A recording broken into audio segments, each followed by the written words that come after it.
Standing at the threshold of Western civilization's unraveling certainties, Friedrich Nietzsche was not merely a commentator, he was a prophet of transformation. In a time when the traditional pillars of faith began to rot from within, Nietzsche diagnosed the sickness of his age and offered not a cure, but a radical reinvention. He saw beyond the ruins of religion and the shadows of nihilism, searching for a new architecture of meaning, one that could be built without divine blueprints. Born in 1844 in the small Prussian town of Röcken, Nietzsche's early life unfolded beneath the steeple of the church. His father, a devout Lutheran pastor, passed down the teachings of Christianity not just from the pulpit, but around the dinner table. But this sacred world Nietzsche was born into would soon be torn apart. His father died from a degenerative brain illness when Nietzsche was just 5 years old. A year later, his younger brother followed.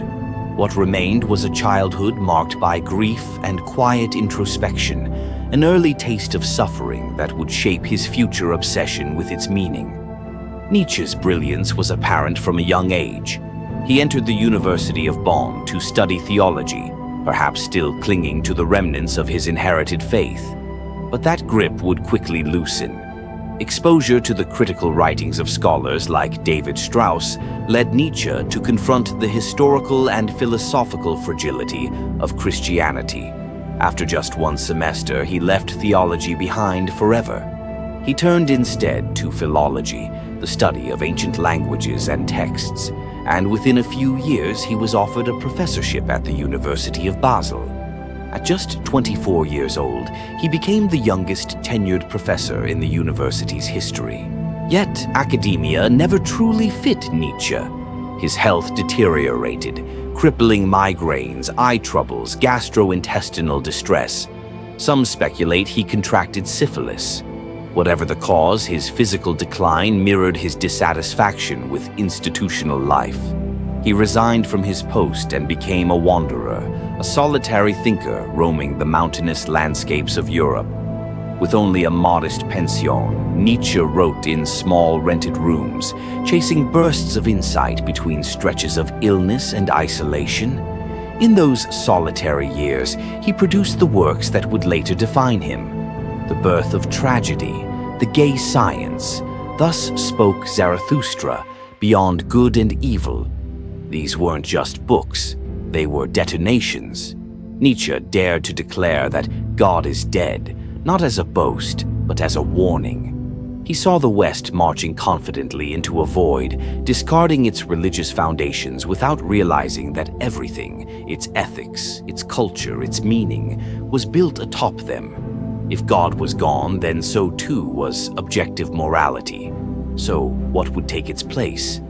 Nietzsche's answer was neither a return to religion nor a surrender to nihilism. It was something audacious and deeply human, the creation of value from within. There are no facts, only interpretations, he wrote. To Nietzsche, truth wasn't discovered, it was forged. Meaning was not waiting to be found in a sacred book or cosmic order. It had to be sculpted by the individual, like a work of art. And art indeed became Nietzsche's muse. Music, poetry, tragedy, these were not distractions but portals. They bypassed rational discourse and tapped into something primal, something life-affirming. But even art, he feared, could decay into shallow performance if not animated by deep personal vision. What he called for was an existential artist, one who lived their life as a creative act.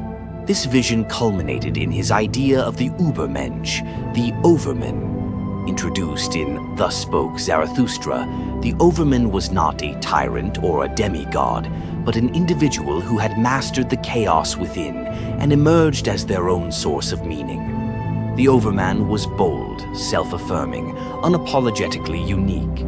He did not look upward for permission to live. He looked inward.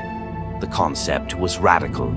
It invited every human being to rise above conformity, to engage in a lifelong process Nietzsche called self-overcoming, the act of constantly evolving beyond one's limitations. In this way, suffering wasn't an obstacle, it was a necessary catalyst. To live is to suffer, he wrote. To survive is to find some meaning in the suffering. But the cost of living at such philosophical extremes took its toll. In 1889, Nietzsche collapsed in the streets of Turin after witnessing a horse being beaten. Overcome with emotion, he is said to have thrown his arms around the animal, weeping before descending into madness. He would never regain his sanity. Nietzsche died in 1900 at the age of 55, having lived most of his final years in a vegetative state under the care of his mother and sister. During his life, his books sold poorly. He was largely ignored, even ridiculed. And yet, in death, his voice has only grown louder. Twisted by some, celebrated by others, Nietzsche remains a permanent figure in the modern intellectual landscape. A thinker who refused to look away from the abyss and dared instead to build a bridge over it. In the end, Nietzsche left us not with answers, but with a challenge.